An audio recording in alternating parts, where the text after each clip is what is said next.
रावुलपल्ली नामक गांव बहुत बड़ा था। उस गांव के वासी भी बहुत अच्छे लोग थे। अगर किसी चीज का यकीन करते हैं तो वो वही मानते हैं। सुब्बा रेड्डी नामक एक आदमी वहाँ का सब्जी व्यापारी था।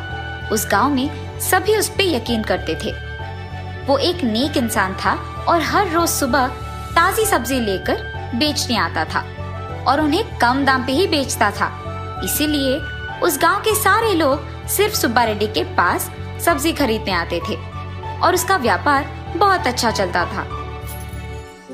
रावुलपल्ली के बारे में जानकर पड़ोसी गांव के 3 आदमी विजय, श्रीकांत और टिम्मैया मिलके रावुलपल्ली सब्जी बेचने आते हैं। सुब्बा रेड्डी का व्यापार अच्छा चलने के कारण उनके पास सब्जियां नहीं बिकते हैं और इस कारण वो तीनों बहुत दुखी होते हैं। बहुत सोचकर वो एक फैसला करते हैं। हम तीनों बहुत ही कम दाम में सब्जियां बेचेंगे। कुछ दिन बाद गांव के लोग हम पे भरोसा करने लगेंगे और तब हम सुब्बा रेड्डी को इस गांव से भगा सकेंगे। उसके जाने के बाद लोगों को हमारे सिवाय सब्जियां खरीदने कहीं नहीं जा पाएंगे और ठीक उस समय हम हमारे दाम को बढ़ा देंगे। टिम्मैया की बातें विजय और श्रीकांत को अच्छी तरह समझ आते हैं। टमाटर और प्याज की दाम आसमान से भी ऊपर हो जाता है। अरे रे, टमाटर और प्याज का दाम तो बहुत बढ़ गया है। न जाने रावुलपल्ली के वासी खरीद पाएंगे कि नहीं। पर जो भी हो, मुझे अपना जिम्मेदारी निभाना होगा। इसीलिए मैं सब्जी को खरीद के उन्हें उसी दाम पे बेचूंगा। अगर मेरा लाभ भी नहीं आया तो कोई बात नहीं। ऐसे सुब्बा रेड्डी उसके मन में सोचता है। अगले दिन सुबह सभी सब्जी खरीदने सुब्बा रेड्डी के पास आते हैं। उसके मुंह से दाम सुनते ही वो सब चौंक जाते हैं। सुब्बा रेड्डी को पूछने पर वो कहता है, बाहर इससे भी ज्यादा दाम है जी। मैं तो दाम कम करके बेच रहा हूँ। सभी उसी दाम पे सब्जियां खरीदने लगते हैं। इतने में दूसरी तरफ से एक आदमी चलते हुए आता है और कहता है, आपने 1 किलो प्याज कितने में लिया? 70 रुपए।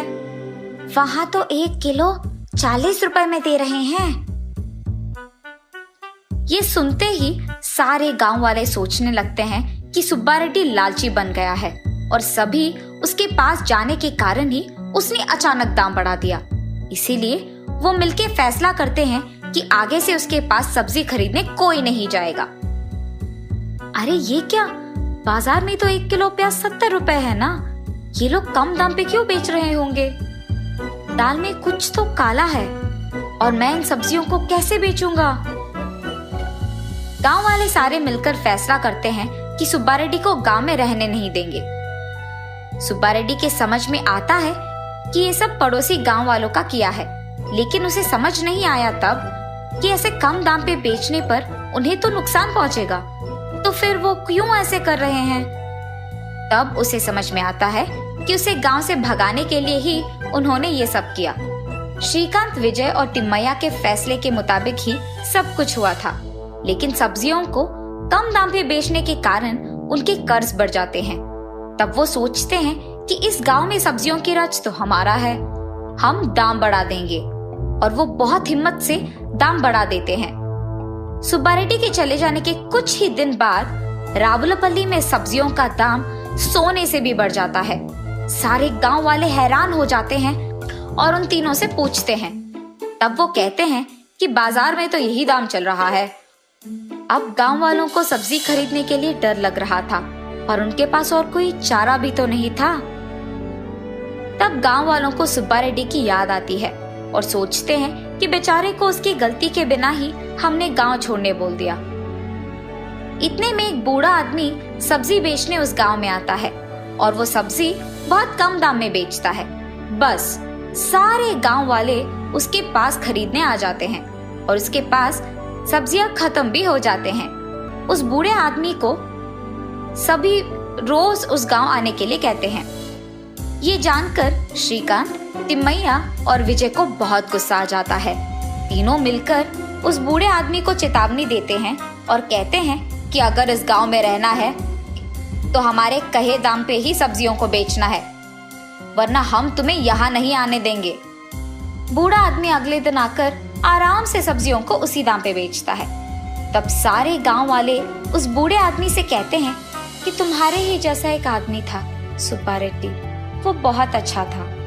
तब वो बूढ़ा आदमी उसका नकाब उतार देता है और सबको पता चलता है कि वो असली में सुब्बा रेड्डी ही था। आश्चर्यचकित होकर सभी उससे पूछते हैं कि ये सब कैसे हुआ, और सुब्बा रेड्डी सभी को सब सच समझा देता है। उसके बाद गांव वाले श्रीकांत, विजय और टिम्मैया को गांव नहीं आने देते हैं।